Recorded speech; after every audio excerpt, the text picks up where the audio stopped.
Magandang araw, ako si General Grospe at pag-uusapan natin ngayon ang mga plano ni Pangulong Bongbong Marcos para sa pampublikang transportasyon sa Pilipinas.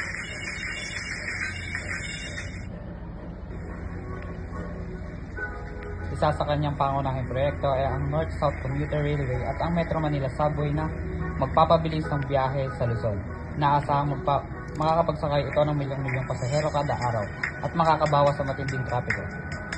Bukod sa rails, tinutukan din ng administrasyon ang privatization ng NIA at iba pang paliparan upang mapabuti ang serbisyo. Kasabay nito, pinapalakas din ang mga pantalan tulad ng Calapan Terminal at Pier 88 sa Cebu upang gawing mas epesyente ang paglalakbay. Ayon kay PBBM, ang proyektong ito ay magpapabilis ng ekonomiya at magpapaganda ng kalidad ng buhay ng bawat Pilipino. Patuloy natin subaybayan kung paano ito mapapabago ang ating araw-araw na biyahe.